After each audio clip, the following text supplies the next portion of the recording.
Hello, everybody. As usual, it's Wednesday, 9 p.m. here in Ireland, in the UK, and 10 p.m. in France. So, we are here with you one more week, and today's topic is the identity of spirits, charlatanism. And we will talk a little bit about this, let's say, controversial topic we have in the spiritism. So, first of all, let's start with the ladies. Good evening, Silvia. How are you, my dear? Good evening. I'm very well, thank goodness. And I hope everyone is well and everyone that is with us as well today. Hope that a lot of peace and light be together with us. And a special subject today, actually, is not often discussed, but is an important thing to learn and to see. So looking forward to this. And, welcome everyone who is sharing this moment with us. Boa tarde a todos, ou boa noite, onde quer que vocês estejam. Prazer estar com vocês uma vez mais. E um tema importante que nós vamos discutir hoje, normalmente não é muito falado, mas é importante para a gente saber. Então, que a paz de Deus seja sobre todos nós. Muito obrigada. Thank you. Bonsoir, Charles.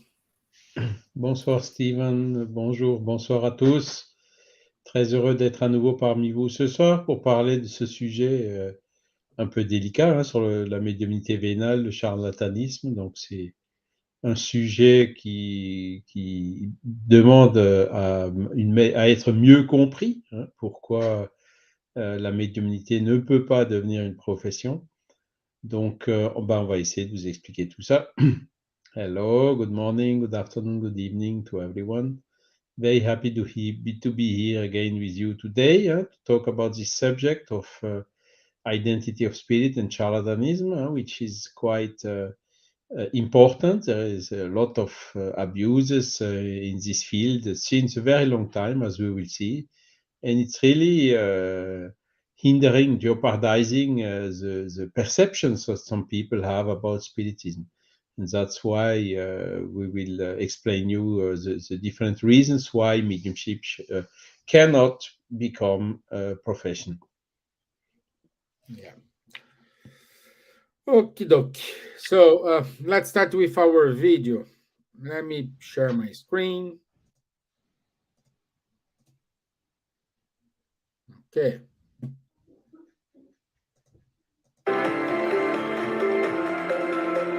How are the psychics, or the mediums as we call on spiritism, are they all trustable people?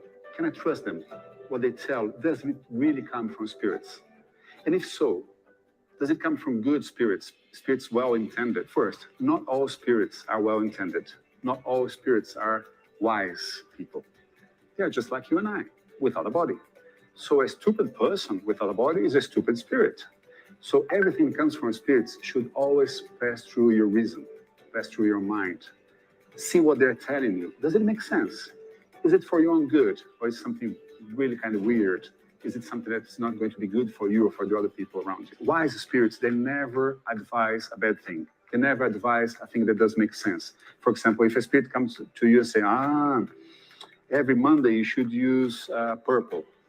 Why is that? Doesn't make any sense. But if a spirit comes and tell you, you should be a good person, you should try to reconnect with your brother, you should try to become more calm, you should try to see a more broad way, you should see brothers and sisters in all kinds of religion, you should see brothers and sisters in all kinds of ethnical groups. Well, that's good advice. That probably comes from a wise spirit. Do not trust all the psychics. Do not trust all the mediums. And a good tip there is, if the person charges you, do not go. Run away from that. In Spiritism, we believe that something you receive for free, you should give for free. So if you're a psychic, if you're a medium, in Spiritism, you don't charge for helping the other person with your abilities. So all to say that perhaps in Spiritism, there is free lunch.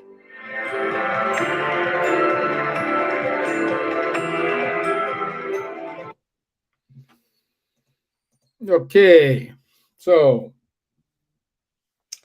um, Charles, I will need your help because I was doing my homework and I found a passage in the book Spiritism: The Face of Science from Delan,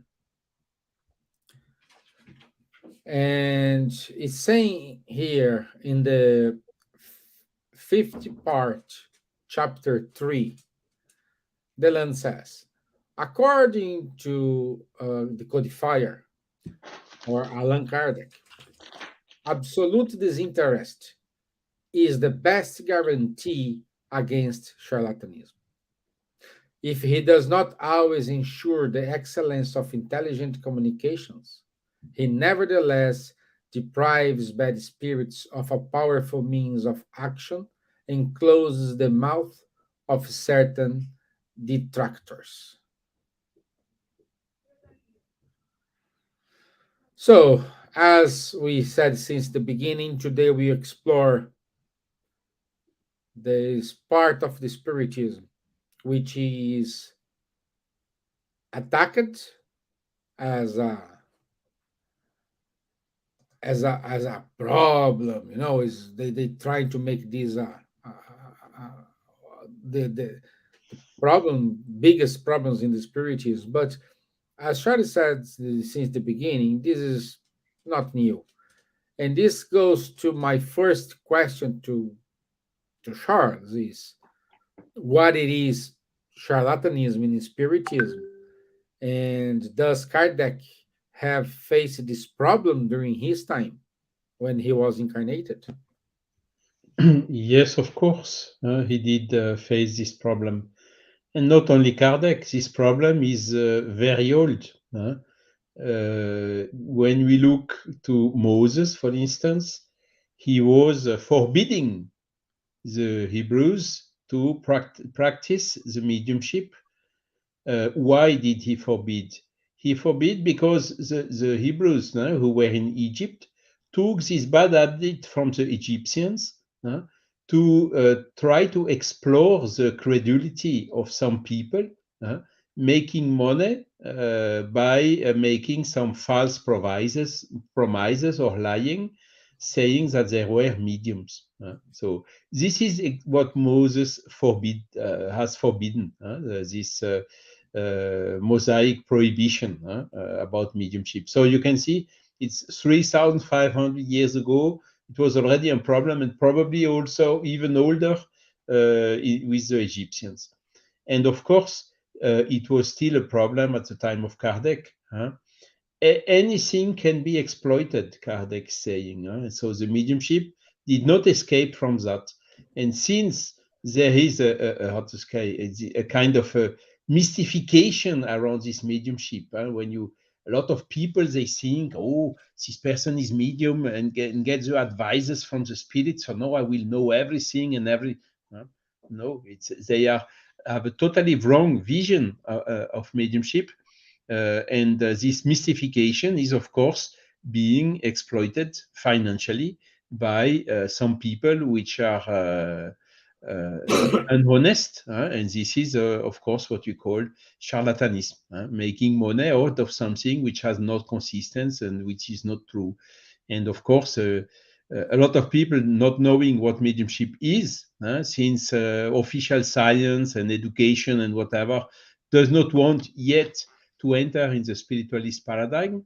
A lot of people, they have no clue about mediumship is, so they can be very easily manipulated and cheated by some people who want to exploit them. Okay, so the best remedy against this is again education, explaining what mediumship is, why mediumship cannot become a profession. Mediumship, by definition, is involving disincarnated spirits, and so these spirits, they come if they want. First thing, if there is an affinity with us, and as Caldini said very well, the good spirits In the spiritual world, the credit card is not working. The money is not working. All the money are terrestrial stuff that we live here, the day we die, and we go back to the other side. So it's only temporary stuff and nothing definitive. And in the spiritual world, it does not work. So when we think about good spirits, they definitively will never, support anyone which is interested in making money out of mediumship. So they immediately go away. And then, of course, as Caldini told it very well in the video, you should not trust mediums who are paid. And on top of this, it gives a very bad image of the Spiritism towards people who do not know it, or people who have negative appreciation about Spiritism, like people coming from religions or people who are materialist and so on. If they see one or two people which are abusing of mediumship, they are very easy to generalize and to put these things on the head of all the spirits. All the spirits are charlatans, no? And which is, of course, far from being the truth. And these are the type of things that we have, as spiritists, have to suffer quite frequently. So again, Kardec said the best weapon, the best resistance, the best answer for this is, as Caldini so told it, the disinterestedness. Disinterestedness, personal disinterestedness, so not trying to put us in evidence or whatever, stay humble and discreet even. And the second is the financial, the material disinterestedness, which is even more important. And this is why, due to this problem of charlatanism since Kardec and until today, a lot of spiritist groups like ours, or even the Federation in France or whatever, we write in the bylaws, clearly written, that we reject any time, we will not accept any type of remuneration of mediumship. So we need to have this strong position to make the difference between the true spiritism, who is practiced with disinterestedness, and all this which is done for money, which of course has this big tendency and trend and danger of going to charlatanism. Because the guy who is coming and asking for money, making appointments every 20 minutes, somebody else or whatever, of course, if the spirit is not here, what happens? If he's honest, he will say, okay, sorry, the spirit is not here, I cannot tell you, so I don't charge you, come another time. But this is not what we see. Generally, they guarantee that the spirit is coming, which is already the first sign that they are not honest, because no one can guarantee that the spirit will come at a given point in time. The spirits are coming only if and when they want, and not when we want. Okay, and starting from this, of course, all the people who are giving guarantees and really are not trustable, because we know as spiritists that it is not possible and it does not work like that. And then I have how to say, if we take some think a little bit more about this problem of paid mediumship. It is we are today in the material world, a lot of people having blinds and seeing only the material thing and totally ignorant of the spiritual things. Okay.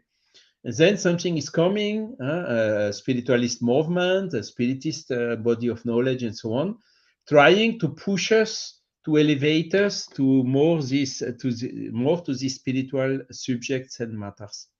And what is the lack of disinterestedness doing is we are trying to elevate our thoughts and our conceptions to higher things, and by charging or by lack of disinterestedness, we just catch us and push us back down to the matter, because again, the money is purely material and does not have any value in the spiritual world.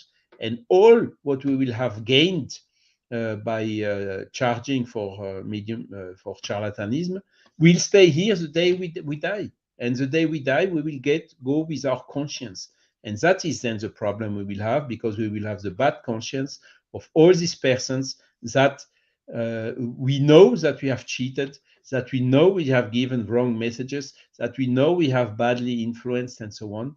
And all this we will have then to expiate and to repair and to make something to how to say, to redo what we have done wrong and to repair what we have broken. It's as simple as that. So let us, when we elevate our thoughts to spiritualism, the fact of that bounding into it something which is material is really not the best way to proceed. And this existed, Moses, it existed during Jesus with the Pharisees. It existed during Kardec. It is still existing today. So we probably will have to live with this still sometimes, until the people understand clearly what we are trying to explain today, and know that the true and most, how to say, trustable mediumship must be through disinterestedness. And even this is not a guarantee. So there are more things needed. The person needs to be, as Caldini said, if you want to attract good spirits, you have to be a good person and have good thoughts and so on, and willing all permanently the good to the other people. Otherwise, if you attract bad spirits, you can pass really wrong messages to the persons, and we as a medium will be held responsible for what you have done in this way. So that's just for a short introduction. Yeah, thank you, Sean. As well, I like when Claudine said that there is no free lunch for anybody. Yeah. No, because the medium needed to exercise their moral qualities, their moral abilities in order to attract good spirits. The spirits need to do their part as well. So everybody works. This is good. Okay, Ms. Gibbons. In the video we saw when parting, Claudine said we give free what we have received free. So why we needed to be very cautious when talking about money and mediumship? Well, I will go to what the gospel says and what the medium's book says. And what the gospel says. Why shouldn't we have charge for things? Before I started, when Charles was speaking, I was reminded of that movie Ghost. I don't know if you've seen it. Mm-hmm. And there's this very famous part. He's trying to communicate with his wife or girlfriend, and he finds out this woman is a medium. So he goes to her, and the whole place is empty. There is no spirits there at all. Because, I mean, she's such a liar that even the bad spirits don't go to her. And then, you know, she's inventing something to the lady, because, of course, she uses her mediumship, and she was a very, very good medium. I mean, you know, she was a clairvoyant medium. She could hear. She had many abilities in her mediumship. But because she was such a fraud, used it in such a fraudulent way that even the bad spirits are around. And then, of course, you know, when he says, what a rather rubbish that she's inventing to this man. And she heard him. And then, you know, you see what happened. And that's very interesting, because if you are paying for something,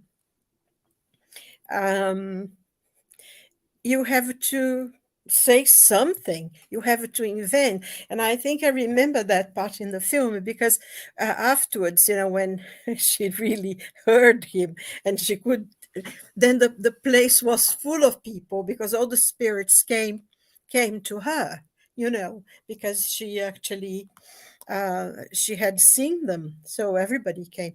And it's interesting because this is in the movies, and there is another film as well that was made. I can't quite remember the name now, but this man goes to have an operation, a very simple thing, but something happened during the operation, and he had, you know, a sort of experience, near-death experience. So when he comes out, you know, he's okay, he leaves hospital, he's waiting for the car or something, and there is a nurse outside, you know, sitting there with smoking or something, and he says to her, "Oh, that's not very nice day, is it?" And then she comes and says, "Can you see me? Can you see?" I don't know if you've seen this movie. It's I'll try to find and I'll put the name afterwards. But it's very, very interesting, this, because it's very typical for what we're saying. And then she said, "Can you see me?" Because when he had this near-death experience, he started to see spirits. He became clairvoyant. And then, of course, you know, and that he was a person, very bad mood all the time. He could never see anybody's point of view. He was a quite selfish kind of person. And it was interesting that throughout the story, then all the spirits, they started following him because so he can see me. He can. So all the spirits are around, come start following him. And eventually he started to help these people. But the spirit, and I think it's very important for us to know, because mediumship, you know, the medium's book, there is a whole chapter on that, and which, you know, would be nice if people could read it. It's chapter 28 is Charlatanism, what paid mediums, because if you are getting paid for something, you have to, you know, fulfill things, invent things if there is no spirit there. And this is very important, because in the Gospel of St. Matthew, chapter 10, he says, you know, in replying to the questions you may, why must we not charge for mediumship? He says, Jesus says, if I will read the text because it's very, very short. "Heal the sick, cleanse the lepers, raise the dead, cast out devils. Freely you have received, freely give." So Jesus was saying, heal the sick, help the ones who are ill, do this, and what you have received freely, you give freely. And because mediumship is a gift that's given to us. But I think it's very important, especially here in England, in some other places as well, I'm sure. People see mediumship as a gift, but as something that makes them special, better than anyone else. Mhm. But mediumship is actually a gift, not to make us special, but because we have more to give, because we were lacking in other lives. We done things that were not so good, and as a kind of help to us to make us into someone that can help much more, this gift of mediumship is given. And also, I think one of the things that needs to be understood, you know, in question 159 of the Medium's book, he says, every single person is a medium in different levels. Some are more ostensive than others, but we are all mediums. So this gift is not something that's different, because everyone has it. We're not more important than anybody else in giving this gift. And this gift, as I say, is the important thing to understand, is something that is given to us to help us to do more, because we owe more. So I think it's very important. I think Charles made a point as well, because when one of the things is that not only that we are just a medium, we are the go-between the spiritual world and the material world. So if we want to, like Charles pointed out, the spirits, they come if they want to. If they don't want to come and give a message, they don't.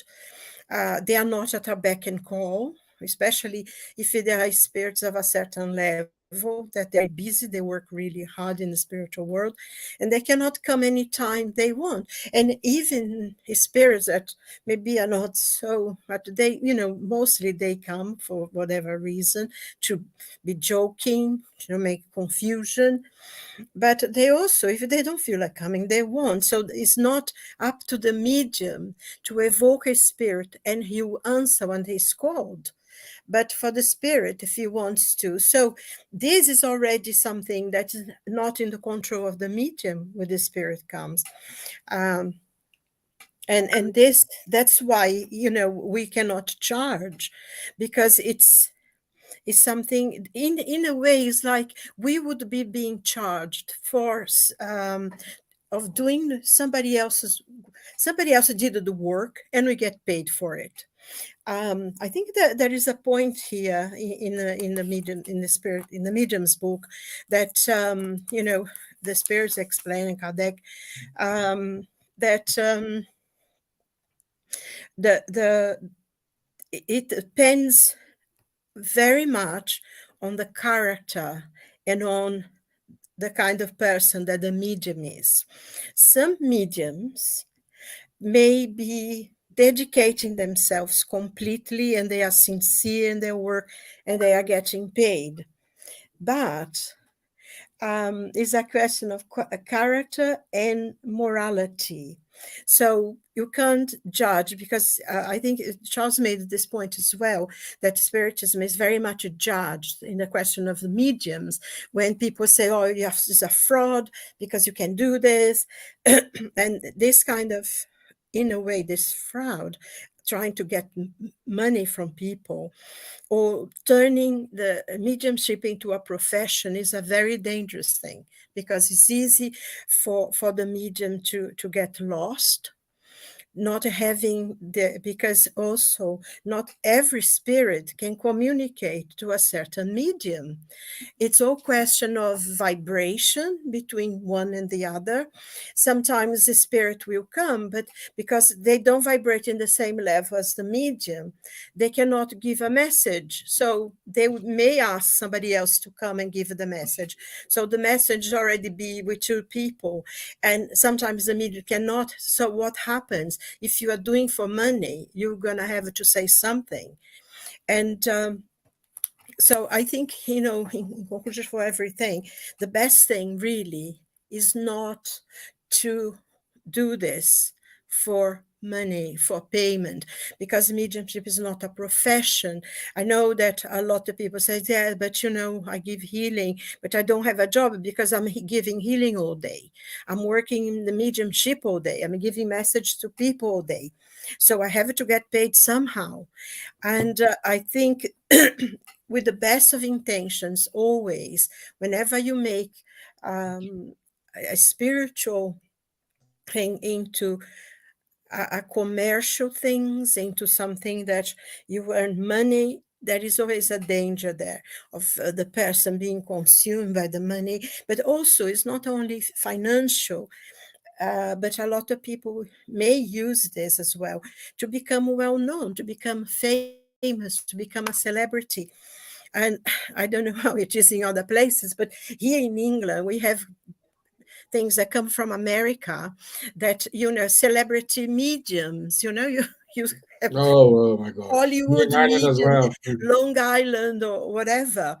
And, they can be good mediums, and sometimes they're fantastic mediums, but there's always the danger there. And I think, sort of going as well what Jesus said, I think when he expelled the vendors from the temple, because he says, you have made my father's house into commerce, and my father's house a house of prayer. He was very vehement, and he was very strong in what he said, because it's so easy they had made all the money changes and everything, was because the money that was used outside, which was Roman money, would not be accepted in the temple. So they had to change the money, the Roman money, to the temple money, So this, created a lot of profit for a lot of people. And Jesus said, no, you get out of this is a house of prayer. And I think, basically, if when you're dealing with this and dealing with money, it's a dangerous thing for the healer. So the best, even with the best of intentions, even if the medium is dedicated and is doing that for completely unselfish way, but getting paid for that is dangerous for the medium. And what they, that's why in spiritism we say, no, you have your job that you get paid in your day-to-day life, and your free time you dedicate to mediumship, to healing. And I think this is one of the things that are good. I mean, I'm not saying that, I think, like Charles said, is not going to find that every now and then someone will charge and take money and give themselves their names and become famous because they are famous mediums, but not everyone like this. And if we proceed to the fact that you give for free what you receive for free, you have less danger in that. And like the medium's book says, to sum up, we repeat that the best guarantee of the genuineness of the manifestation is furnished by the character and position of the medium, and the absence of all motives of worldly interest or vanity in the exercise of this faculty, because the same stimulus of unworthy motives, which would prompt a medium to make an interest use of the faculty really possessed by him, might also prompt him to simulate that faculty if he did not really possess it. I think that, is a sum up that sums up. We give for free what we receive for free. We do a financial, the work for our life to pay our rent. It's separate from the work we do. That's a free work. And I think that's what I have to say. And Thank Silvia, we can maybe complement. There are examples of this. Take yes. Chic Xavier, take Divaldo Pereira Franco, take a lot of them. They were Yes. working their whole life, and Yeah. this does not prevent them to write 400 books each one, Exactly. only in the free time. And I mean, she this wrote is over 800 books. voilà. Over 540 has already been printed, but I think they have found now, because a lot of people had kept it, there's quite a lot more. And he always worked, didn't he? He always worked. Exactly. So this is why they are so well known, so recognized today, because the people recognize their disinterestedness. On the other side, in France, Yes. we French Spiritist Federation and Belgian Federation, we go to these, how to say, wellness fairs and places like this where you have a lot of people paying for photographies or whatever type of service, and even mediumship or when you look to it, it's really incredible all what the people are inventing and all what the people are ready to pay for. It's unbelievable. Yes. So when we are there, we give exactly the opposite message. We tell, no, we give for free. Look, the books is only €5 or €7, and then if you buy one, we even give you another one for free, whatever. And then the people, sometimes they come to us and they say, look, we are really admiring your disinterestedness, because all what we are seeing here is exactly the opposite, and we are not, how to say, so the word is escaping now. So gullible. Voilà, So they are gullible. aware. They are aware of all this exploration and that this is not a good thing. So Yeah. we continue going there, paying for going there, because it does not bring any money. It just brings, how to say, Yes. some benefits in the dissemination, Yeah. and that's it. But with all the respect, we do not condemn anyone and so No. on. And we learned by discussing with those people that, in fact, what you can see, a lot of them, for a lot of them, it's quite difficult. They don't earn so much money as a lot of people think. Some few ones are earning a lot, but the majority of them are quite a tough time. So Yes. we try to explain them, but the problem is when the people entered in this type of activity, it's very difficult to come out and to find another activity as per your education, for instance, your diplomas, and stop by doing a paid mediumship. So it's you manage maybe 1 out of 10, but not more. For the other ones, they will unfortunately continue in that way. Yeah, because I think that's one of the things that the mediums book says, do we study, learn? Because once you learn how the process of mediumship happens, how it is much easier for the person not to be taken in by anyone. And the best thing really is not to use money. But I understand what you said, because some people, they don't have the knowledge, they don't understand, and they are mediums all day long, and they are healers all day long, and they think this is, even though they are sincere and they are good people and they really doing this stuff for love, but they still see it as a means to support themselves. It's very difficult sometimes, I mean, especially when you have healing seminars and everything, to explain that all of us, we have a different jobs. We get paid from, some people have big, high power jobs, university professors, but other people work as cleaners. They earn their lives cleaning houses, whatever it is, working in restaurants. And that's the time we work. And the time of the mediumship is free, is a time that we give. And I think it's so much better to be able to give, not to earn anything. Because I think, thinking about Chico Xavier, he used to get a lot of money.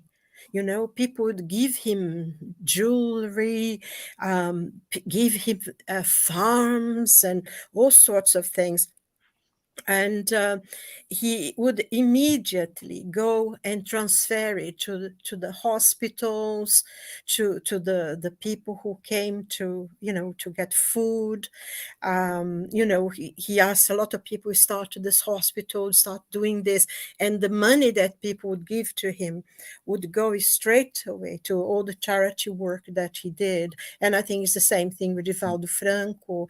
And even, like recently here, Florence Anton was here in England, and he has one of the most incredible types of mediumship. He's a painter. And in 10, 15 minutes, 20 minutes, he does the most incredible paintings from very famous painters, and they are beautiful and everything. And all the money goes to the charity organization that he has started, education for children, families, medicine, doctors, and, all sorts of things that they help children that was in the street, or elderly people. So I think this is the best way, really. And they, whether we are cleaning houses, whether we are teaching at universities, or we are great engineers, wherever, at the end of the day, this giving freely is the best recompense we have. Oh, yes, Yeah. yes. And we have a question here from Ricardo.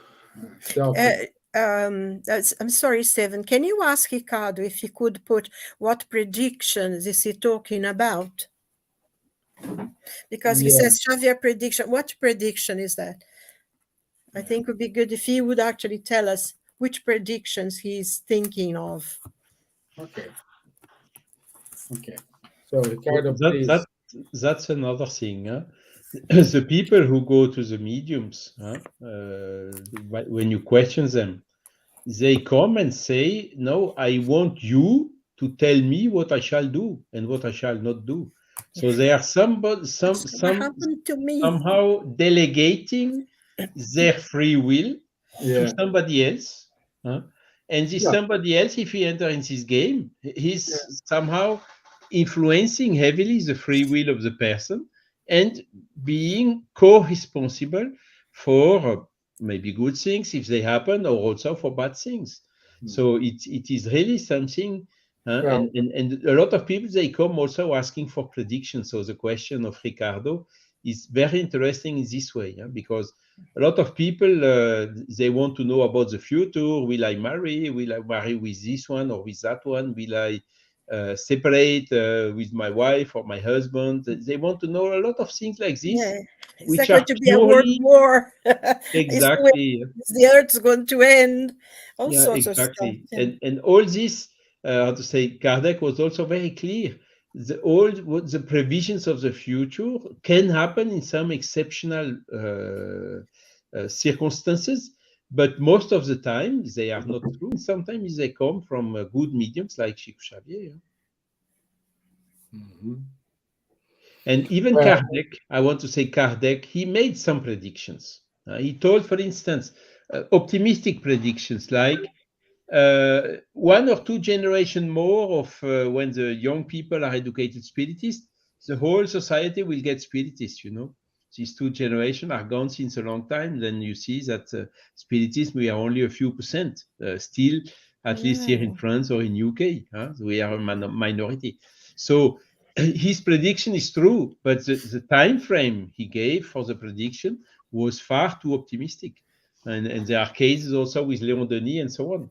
But on another hand, they themselves, they are saying that predictions with given dates are generally false, and they are very exceptionally true.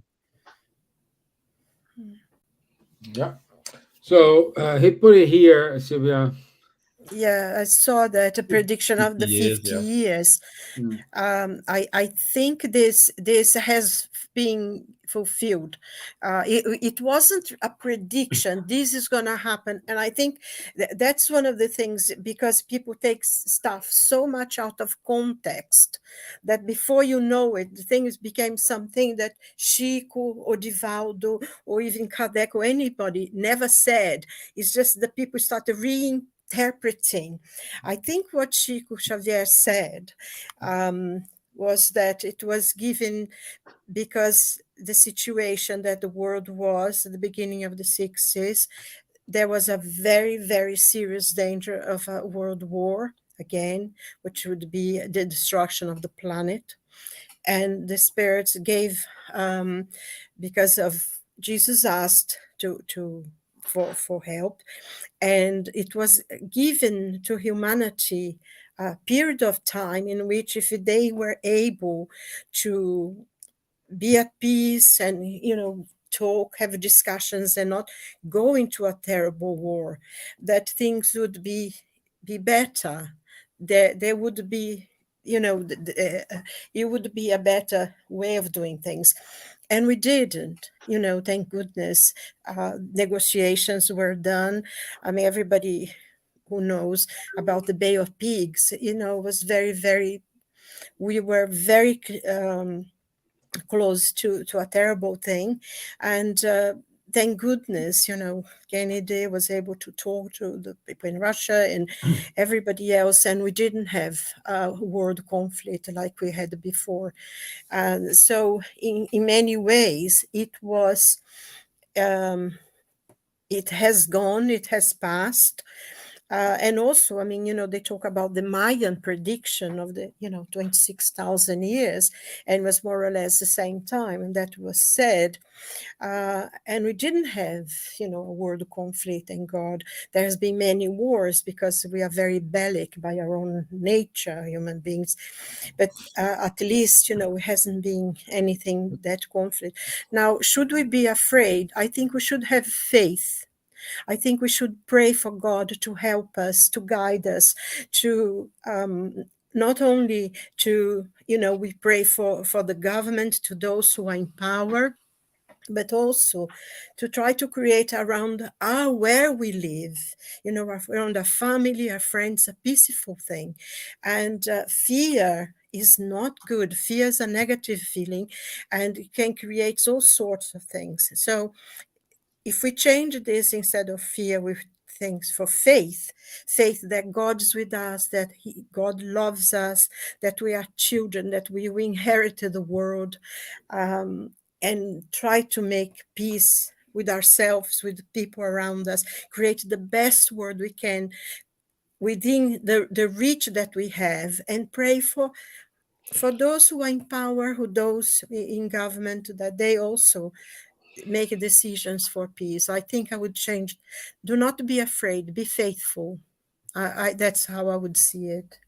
I think maybe Charles like to say Yes, and something. I mean, typically, you see, around 2010 or so, there were some movies with data limit date turning around, showing a lot of how to say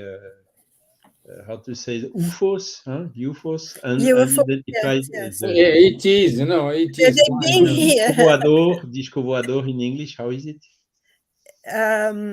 Flying saucers. Voilà, a lot of things like this in the That street is and so on. UFOs everywhere, yeah. And clearly talking about 2019, this famous 50 years after the man made the first step on the moon. So that date, 50 years after, it was, I don't remember, in July 2019 or so, nothing happened. So Yes. again, prediction was wrong. And Yes, now, but if you take the essence of this prediction, 50 years without any nuclear conflict. Okay, there were no nuclear conflict during these 50 years, but are we today safe against this? Not later than yesterday, you had the Russian president who said, we suspend our participation to the START Nuclear Weapon Limitation Act. So the danger is not over. It still can happen. For mistake, or even, this automatic stuff who may launch some things accidentally or whatever. There is so many scenarios or possibilities still that this will happen, that I really, these 50 years, as Ricardo is also saying, it's not 50 years. It can No. be 5 centuries. It can be No, but 500 I years. think the 50 years he's talking about was from the early 60s, was from the time From of the Bay of 69. Pigs, 62. No, Was 62, and okay. then I that don't know. situation went up, and it has passed. The 50 year has gone by, because since the 60s, and there was also the thing of the prediction of the Mayans, that the world would come to an end into 2012, and there were people that were terrified. I mean, I myself knew people were afraid the world was going to end. And the same thing has passed. The 50 years have gone. We didn't have a war, thank God, but there is always conflict, and that's why we have to pray, because even if the worst comes to the worst, we have to realize that we are not going to die. We are eternal spirits. We will live in another planet. We will live in another place. Life will not end. But this is not going to happen. It's not like the world is going to end. Certain things will change, and things are changing now very, very quickly. I think we're coming towards this, the end. We are in this last process of our word being a word of atonement to a word of regeneration, and we see a lot of conflicts. Of course, there is always the danger. That's why I think changing the word fear for faith, and having faith that God is there watching us, that Jesus came to show us the best way, and to make the best we can, and pray for, people like those presidents who because honestly, if there is a world war, there is no winners. There will never be a winner. No. So, But and there is nothing more powerful than the earth anyway. I mean, if you're seeing what's happening in Turkey, I don't know if you saw it in the news, that this place, they used to have a farm of olive trees. Did you see it? Yes. Now there is a chasm of, bigger than a football field, and it's like 30 meters down. Part of the trees in one side and part of the trees in the other is literally the other side. That is, like 30 meters down. It's a chasm. It's a new valley that's being created. So, nature will do the things for us, I think. Well, hope so. But anyway, Okay, this so is one of the inconveniences of mediumship. When we start to exercise the mediumship, we need to exercise our moral abilities as well. And without doing this, I don't see a great medium being formed. So this is important to, this is my takeaway from today's conversation here. yeah, because I think what you're saying is very true as well. Because a great medium is not one who have many abilities, but one who fulfill the few abilities that he has to the best of his possibility, that he's given, he's generous, he's loving, and he works for love. That's the great who makes a great medium, Yes. Yeah, exactly. And I mean, another aspect that we did not talk so much about it is identity of spirits. Oh, And yes. it's another very interesting point, which we could also talk during a full hour, because the spirits, they don't come with ID cards or fingerprints. They generally we cannot see them. So if you get, for instance, a communication with a signature behind, you can never be sure that this signature is really authentic. So that's another problem. So that's why Kardec is also having a full section about identity of spirits in the Medium's book, explaining that the identity of the spirit is maybe not so important. What is important is the content of the communication we get. If it is good communication, giving very good advices as per our analysis, then if it's signed X, Y, or Z, it doesn't matter. We don't care. The identity is secondary. And that's also something which creates difficulties. For instance, when you have some persons which are mooring, of course, a lot of mediums, even in the spiritist groups, even working for free, have a lot of goodwill in order to try to bring some help and consolation to this mother who lost a son or things like that. That sometimes they, even with the good willing, are overdoing it and may give some communications which are not from the loved one, but some substitute, and that is then also not correct. And so any care on this point of view of identity of spirit is not superfluous. We really have to be extremely careful in this way, being always very honest and transparent, never guaranteeing anything.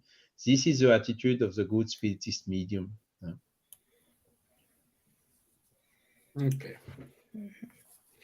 Okay, shall we go to the announcements? Yes. Okay. Thank you, Ricardo, for your questions. So next week, 1st of March, 9 p.m., we will talk about Revoil Spirit, Allan Kardec's laboratory. So, Charles, we have a lot to talk here. So, this is your object of study. Also, let me see. Oops. Okay, the study of self-discovery based on spiritist psychology. It's a group is already taking meetings. Here, the schedule on your screen. If you have any interest, please contact our friend Fabrício Assunção, and he can give you more details about this study group. On the 18th of March. It's already gone. That was Saturday. 18th of March? 18th of, okay, sorry. I thought it was something else. Sorry, forgive me. No, this is on 18th of March, the Children Youth Education Summit gathering. The topic is Challenges and Opportunities in Youth and Children Spiritist Education.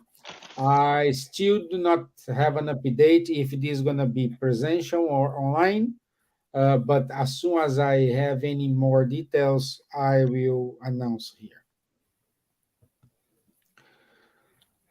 Every Saturday, 10:30 a.m. UK time, we have the Mediums book study with Charles, Munir Gariba, and Guilherme Dias. And every other Tuesday, we have Ebony Paris with the study of the book Astral City, and the conversations on mediumship with Rafael Caldas and Faye Waddington. And this is it for us today, my friends.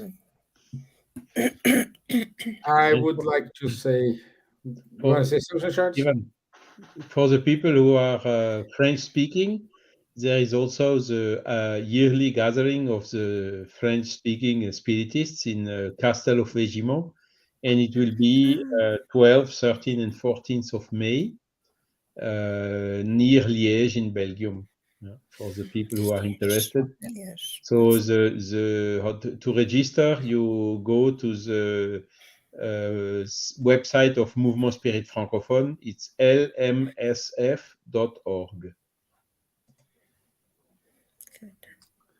Okie dokie. So, thank you, my friends. Thank you, Ricardo, for your questions. I'll see you next Wednesday, 1st of March. Thank you. All the best. Bye-bye. Bye, everyone. God bless.